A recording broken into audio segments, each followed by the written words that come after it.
Alright. So that actually ended well.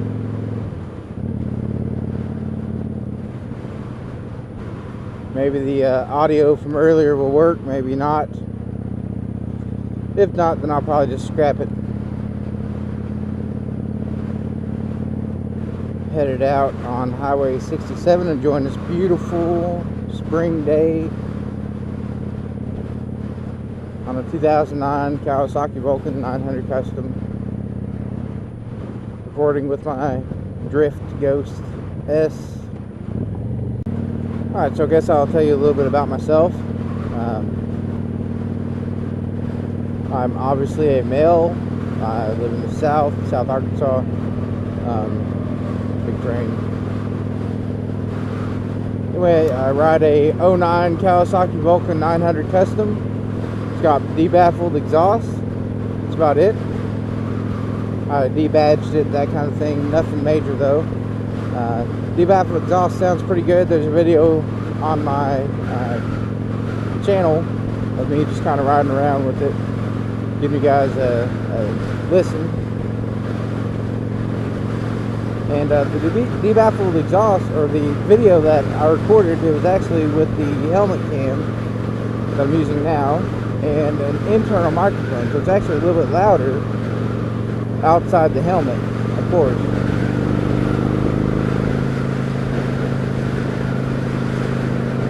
Supposed to be some bad weather coming up pretty soon, so tomorrow is supposed to be nasty, dreary. I guess I get the extra work that I need to do done then, and just enjoy this fine day.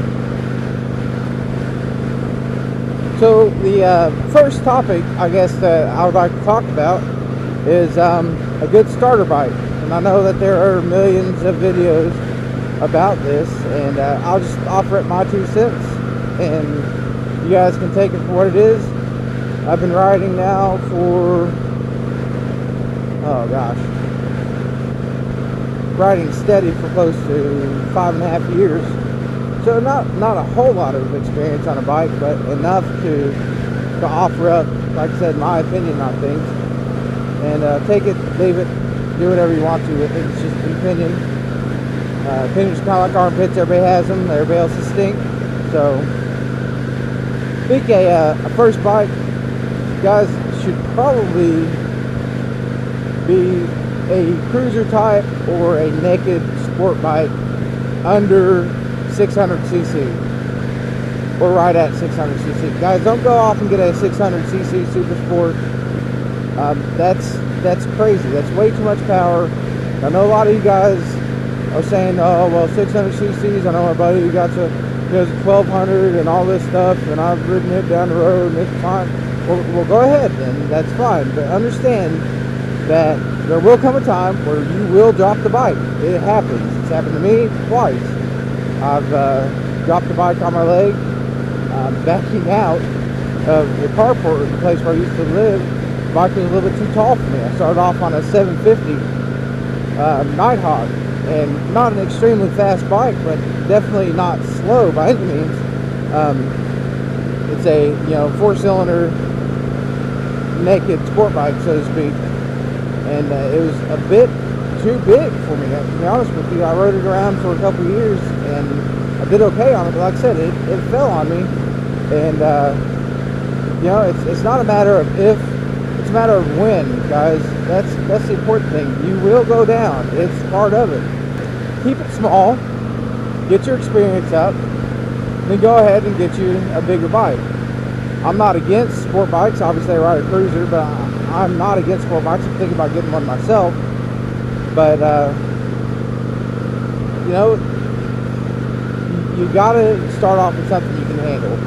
Like the saying goes, you have to walk before you, or not walk, you have to crawl before you can walk before you can run, so on and so forth. So, and nobody started off running 5 miles. I mean, you gotta build up to it. And like I said, I started off with a bike that was much too large for me, and luckily I didn't do anything too crazy in it. Anyway, so start off with something, I don't know, guys. Bigger guys, you're not going to want to start off on a 250 Rebel or 250 Ninja or 300 Ninja or anything like that, that's going to be too small. You're going to get bored with it. I'm going to be honest with you. I've ridden Rebels before, little 250 Rebels, and they're fun unless you want to do anything above 55. After that, I mean, if you're a bigger guy, then it's not going to carry you, and you'll get bored real easy. So I would say something like a 500 does something that's easy to handle, doesn't have gobs and gobs of power. You can get used to the way it feels on two wheels, get used to how you corner on two wheels, so on and so forth. But in the very least, wear eye protection. I will preach at you about that. That's another thing that I have pretty good experience with. I stupidly was grinding on metal without any type of eye protection on, no sunglasses, goggles, safety glasses, yada yada, nothing on. And a small shard of metal went into my eye. And I didn't really realize what had happened the first day.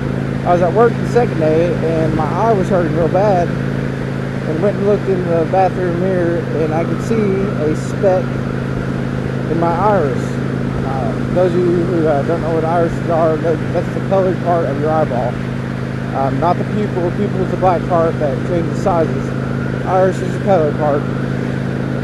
Anyway, so my wife and I went to the emergency room where they numbed my eye and tried to dig it out with a cotton swab. And it was on a Saturday.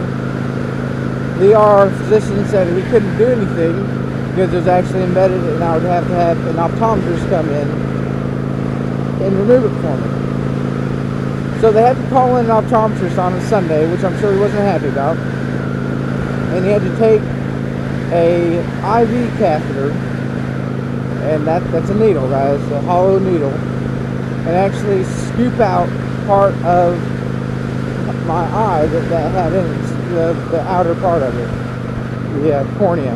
So, yeah, it wasn't pleasant. It hurt really badly after all the numbing stuff wore off. I had to go back in for a couple of checkups afterwards to make sure that my field of vision wasn't affected. Luckily, it wasn't. I still have really good vision, so that's good. Still got 20/20. And I learned my lesson, guys. Eye protection, eye protection, eye protection. I will preach at you for that. If you're not going to wear a helmet, throw some sunglasses on, at least. Sunglasses that kind of hug your face. You don't want something flying around back behind there, popping in the eye. First of all, if something hits you in the eye while you're doing 60 miles an hour, it's going to hurt like hell. I mean, trust me, bugs hurt when they hit your skin. So you can imagine what it feels like at 60 when it hits your eyeball. Then you take a chance on wrecking the bike and take a chance on losing your vision permanently. So if seeing is something that you like doing, which I assume since you're watching a video that it is, wear eye protection anytime, guys. Not just riding a bike. When you're working on a car and you're grinding something, or you're in any type of position where you could possibly get something in your eye, just protect yourself. Be smart about it. So that's about it, I guess, as far as my little rant. But like I said, if you like what you hear, subscribe down below. Leave me a comment if you have a question. I'm open to topic ideas. I'll try to spit a couple of these out a month.